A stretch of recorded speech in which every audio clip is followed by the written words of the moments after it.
Hello and a very good morning. You're watching the Breakfast News on Rajya Sabha television with me, Frank Pereira. Here are this morning's headlines. 40 injured in fresh round of violence in Kashmir rally. Home Minister says centre will do all it can to normalise the situation. Defence Minister clarifies additional troops in Kashmir is to counter infiltration bids across the border. India keeps the pressure on Pakistan to act against terrorists, says the state cannot escape responsibility, finds support from the US.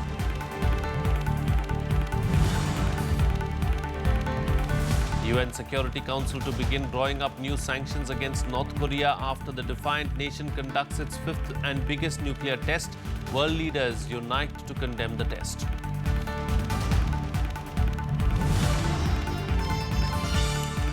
US and Russia strike Syria deal cessation of hostilities to begin from Monday.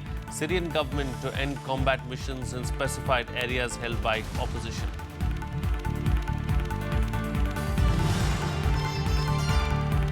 And India shines at the Paralympics Games in Rio de Janeiro. Mariyappan Thangavelu bags the gold in the men's high jump. Varun Bhati bags bronze.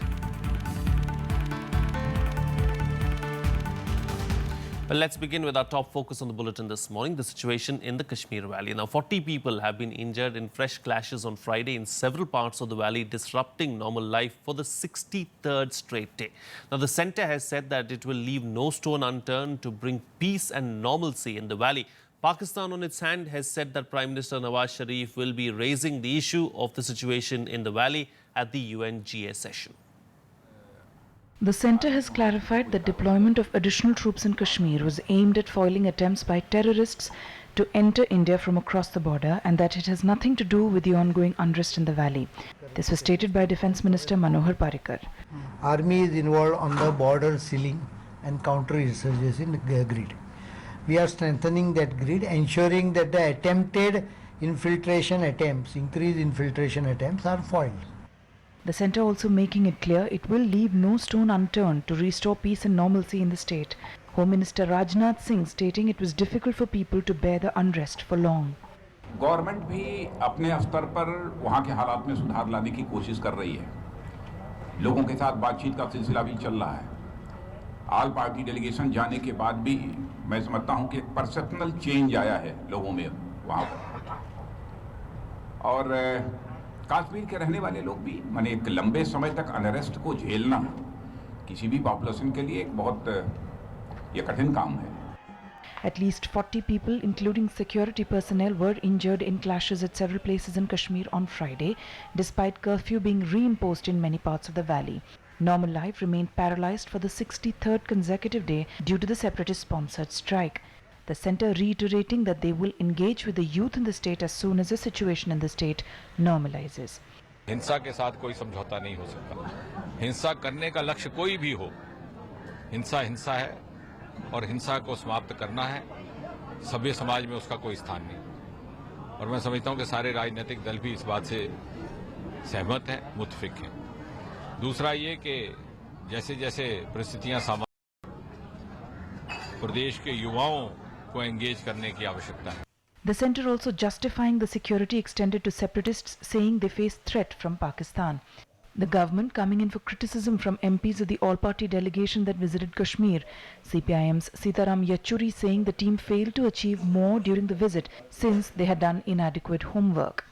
Meanwhile, Pakistan has said Prime Minister Nawaz Sharif will raise the issue of the Kashmir situation at the upcoming United Nations General Assembly session.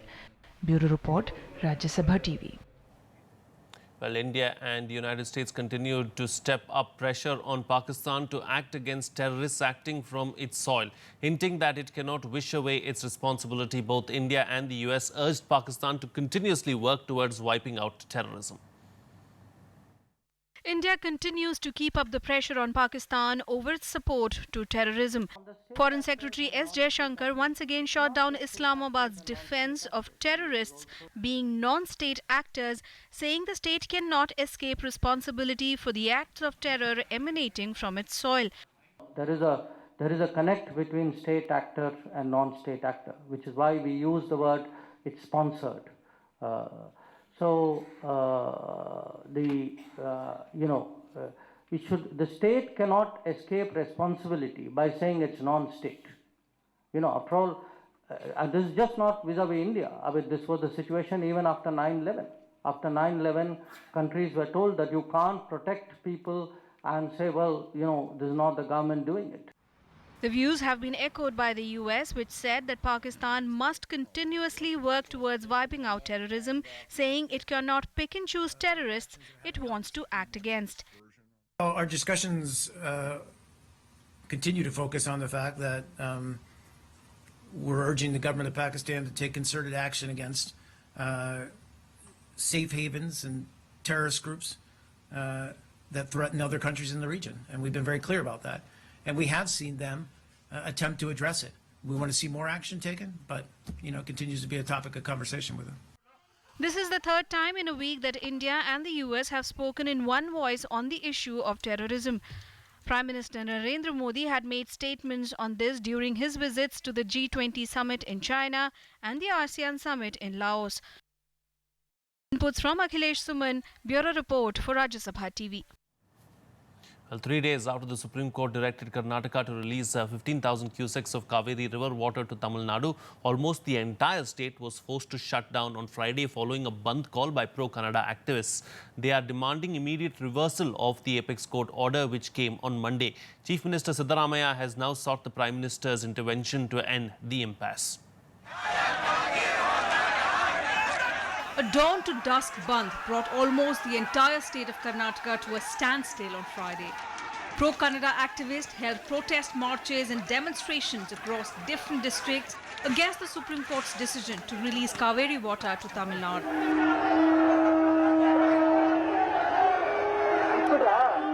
केंद्र सरकार और supreme court जो इधर कर्नाटक की सरकार है, जब भी देखा गया तो कर्नाटक फार्मर को जब भी अन्याय करते आ रहा है, इस तरीके से हम लोगों ने आज पूरा दिन कर्नाटक बंद कर रहे हैं। फिर पानी छोड़ने का रुकेगा तो अच्छी बात है, नहीं तो हम लोग हड़ताल और कंटिन्यू करेंगे। 10 ವರ್ಷ ಅವರು ಬಂದೋಗಿಲ್ಲ, ಆ ಕೋಪಕ್ಕೆ ಹಾಕಿ ಅನ್ಯಾಯವಾಗಿ ಕನ್ನಡಿಗರನ್ನ ಹುರಿಸಕ್ಕೋಸ್ಕರ ಕನ್ನಡಿಗರ ಹಕ್ಕನ್ನ ಕಿತ್ಕೊಳ್ಳೋಕ್ಕೋಸ್ಕರ ಕಾವೇರಿಯ ನೀರಿನ ಪರವಾಗಿ ನಮ್ಮ ಮುಂದೆ ರಿವೆಂಜ್ ತಗೋತಿದ್ದಾರೆ, ಆದ್ರೆ ಅವರಿಗಿರೋ ಅಂತ ಹಕ್ಕೆ ನಮಗೂ ಇದೆ. In capital Bengaluru, normal life was completely thrown out of gear. All schools, colleges and businesses remained closed. Transport services were severely hit as state-run buses stayed off roads, even as auto rickshaw and cab unions lent their support to the Bandh. Metro services in the IT hub were also halted. Elaborate security arrangements were made to prevent any untoward incident as well as damage to public property. To ensure that nothing untoward takes place in the procession, we have made elaborate police arrangements. Armed police has been put and as well as central police has been deployed for this procession. The Bandh found support in many parts of the state. In Mandya, the epicenter of the Kaveri protests, agitators once again blocked the Bengaluru-Mysuru highway. Opposition parties BJP and JDS also lent their support to the Bandh, accusing the government of not doing enough for its own farmers. He is not bothered about what are the problem faced by Karnataka farmers or any individuals. He is not bothered about. He is simply wasting his time.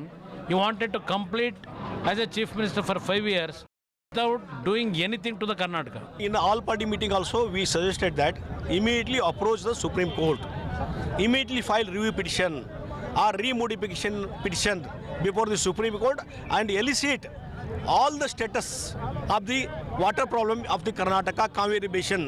Here, if you see the order of the Supreme Court, there is no mention serious situation of the Karnataka. Chief Minister Siddaramaiah appealed to the people to maintain peace and calm while stating that his government was filing a review petition in the apex court.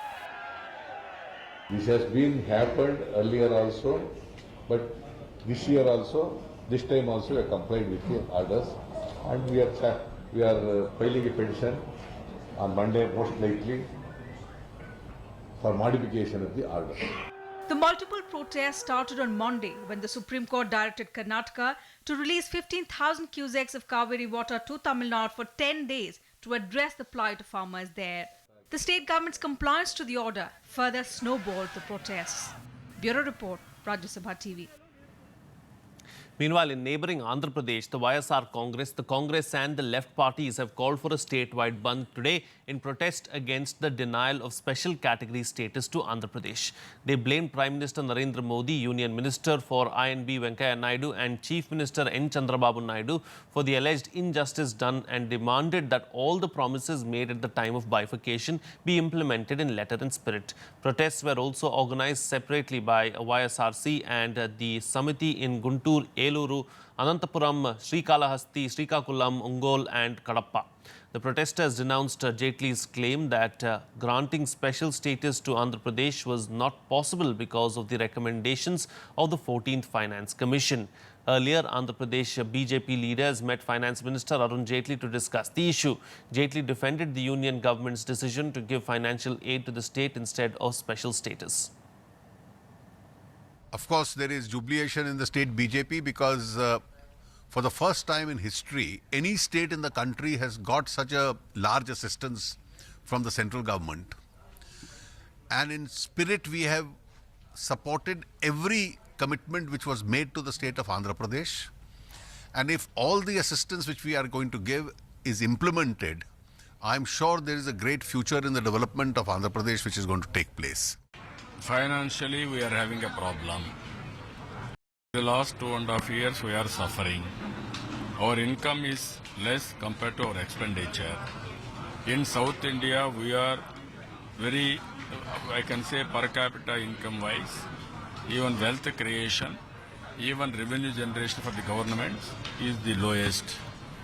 Taking into consideration all these things, I am requesting Government of India from the beginning. One is Bifurcation Act provision and also promises made by the then Prime Minister on the floor of the Rajya Sabha. Our stand is very clear that we want special status.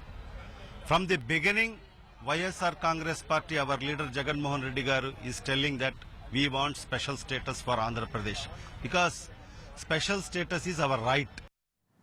Well, Congress Vice President Rahul Gandhi, who is currently on a visit to pole-bound UP, will travel 183 kilometers on the 5th day of the Kisan Mahayatra today. He will cover Ambedkar Nagar, Jaunpur and Azamgarh districts of the state. Earlier, he reached Ayodhya and Faizabad on the 4th day of his Kisan Yatra. He visited the Hanumangari temple and Kichlocha Dargah. This was the first visit to Ayodhya by any member of the Gandhi family after the demolition of the Babri Masjid in 1992. Rahul's Yatra will take a 2-day break next week on the account of Eid. He continued his attack on the Modi government on the issue of farmers, while the BJP slammed Rahul Gandhi over the visit to Ayodhya and Faizabad and termed it as a political stunt. NREGA चलाने में तकरीबन 35,000 करोड़ साल के लगते थे। नरेगा से लाखों लोगों का फायदा होता है। नरेंद्र मोदी जी ने 3 नरेगा का पैसा, 3 साल का नरेगा का पैसा कर्जा माफ किया है, मगर वो किसान का नहीं है, वो मजदूर का नहीं है, वो गरीब का नहीं है, वो हिंदुस्तान के सबसे बड़े 10 उद्योगपतियों का है, जिसके पास हजारों करोड़ रुपए हैं, उसका उन्होंने 1,10,000 करोड़ कर्जा माफ किया है। जमीन अपनी पैर के नीचे से फिसलती हुई दिखाई देती है, तब हर एक को भगवान की याद आती है। पूरी तरह उनकी जो राजनीतिक का जो दौरा है, एक बहुत बड़ी एक फेल्यूर साबित हुआ है। एक मजाक के रूप में लोग इसको देख रहे हैं। Here's a look now at what's slated to make news today during the course of the day ahead. President Pranab Mukherjee is on a 2-day visit to Tamil Nadu. He reviewed the passing out parade of the summer term at the Officers Training Academy a short while back. Later, he will attend the centenary celebrations of the Karur Vaishya Bank to be held at the Centenary Auditorium on the Chapok campus of University of Madras.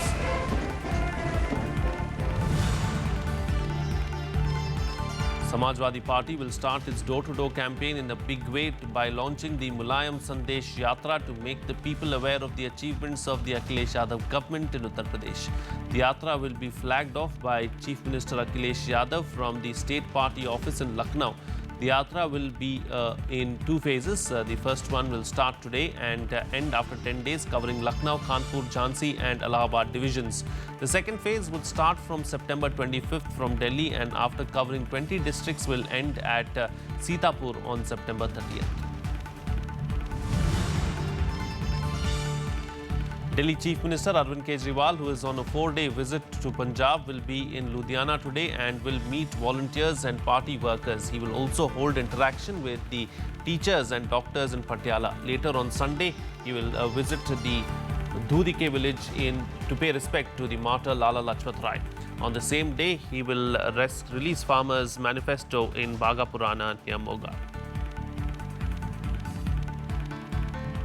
Moving on now, any Indian can now nominate achievers for the prestigious Padma Awards. For the first time, the Government of India has thrown open the nomination process to the general public. The step was taken in order to make the awards transparent and curb the crony culture of influence and lobbying. The nominations can be made online, but the nominators would be required to furnish their Aadhaar details for authenticity and accountability. The government has already received over 1,700 nominations. The last date of nomination is September 15th.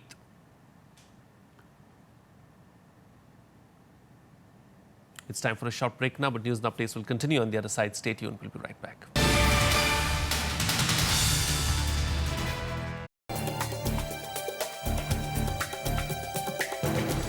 Hello and welcome. I'm Amritan Shira and you're watching Law of the Land. The industries are waiting for much wider sweeping changes. Even 8 hours working is detrimental to the health and existence of a worker. But particularly the large sectors, they are the beneficiary. A show that gives you an in-depth insight of legislations and laws pronounced by the Supreme Court. Watch Law of the Land on Rajya Sabha television.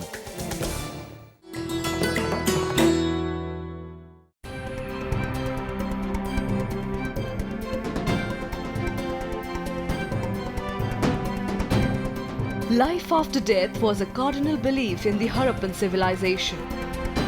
Reflecting this is the skeleton of a middle-aged woman with gold bangles. Excavated from Rakhigadi in Haryana, it's an example of the burial practices in those times. Much like the Egyptian mummies, vessels, eatables, ornaments were kept near the dead body, in the hope that they would be of use to the person in the next world.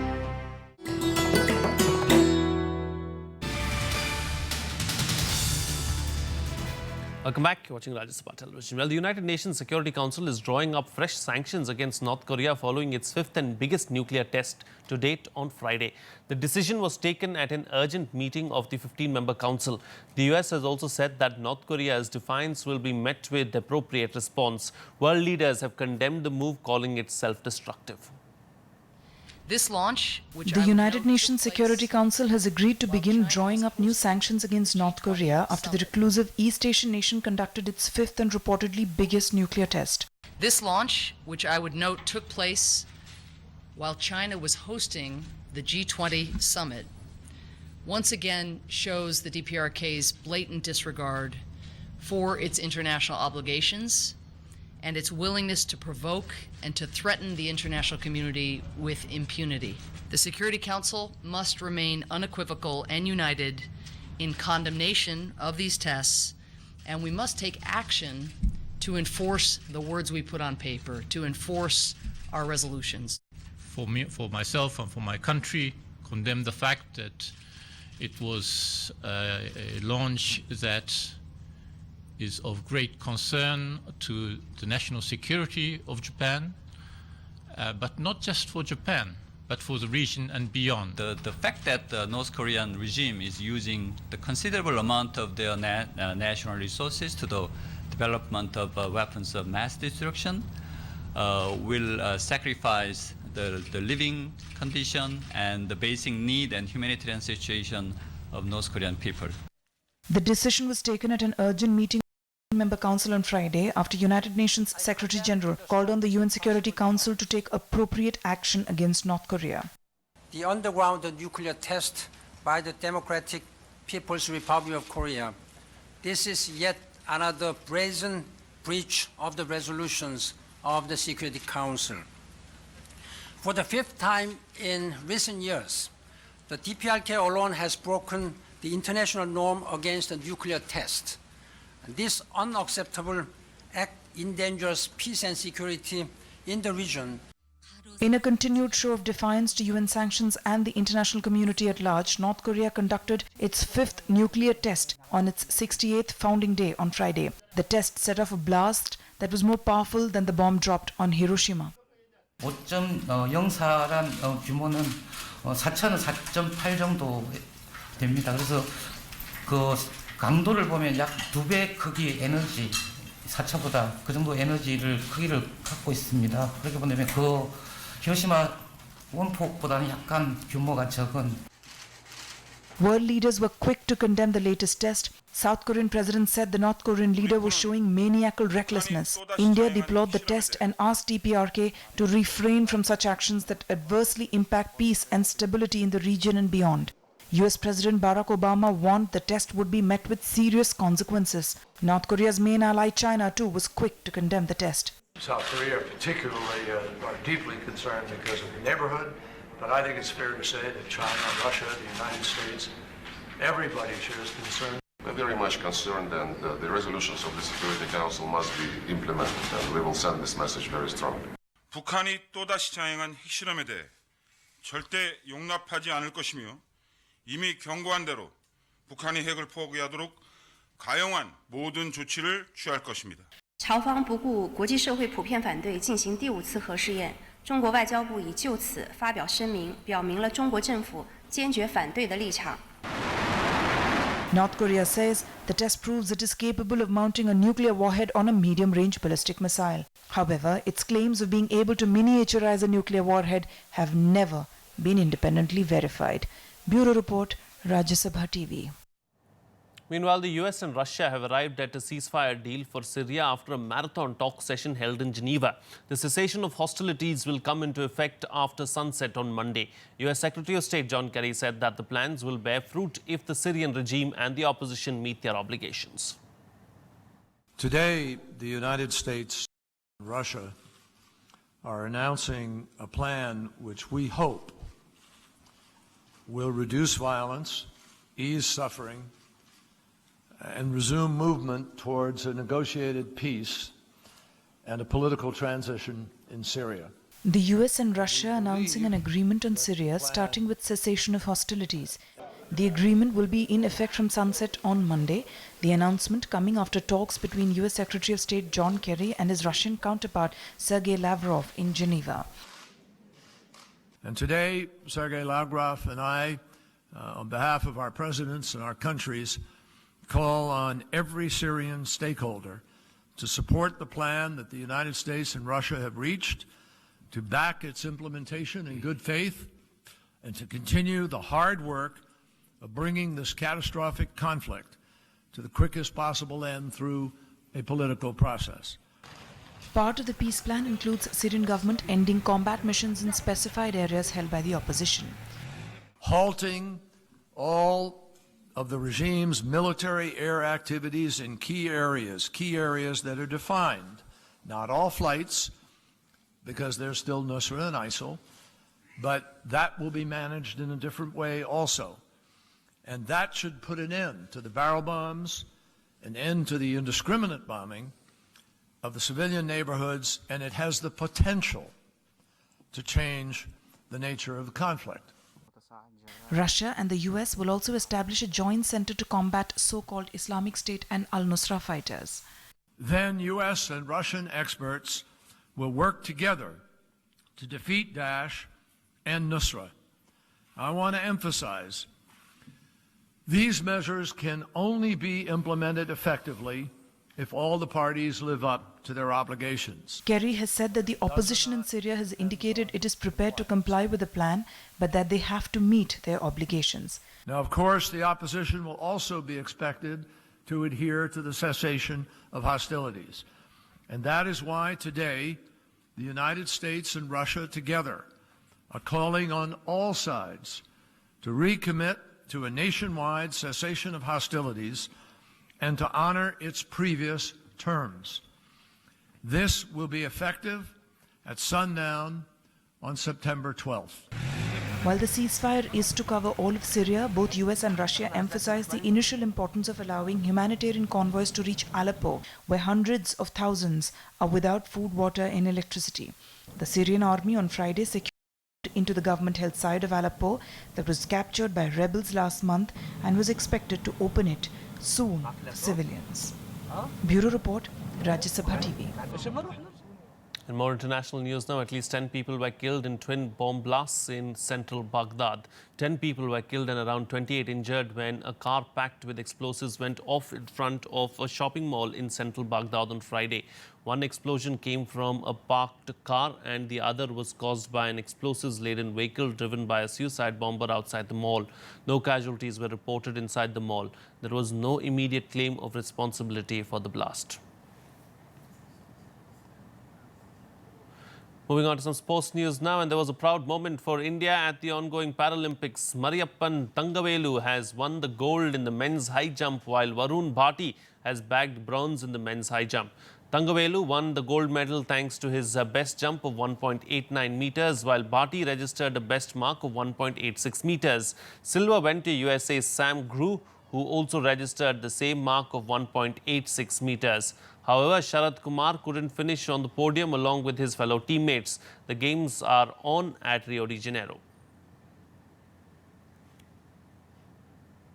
And now news from the US Open, where Novak Djokovic won his semi-final match and went through to the finals of the tournament and continues his reign as world number 1.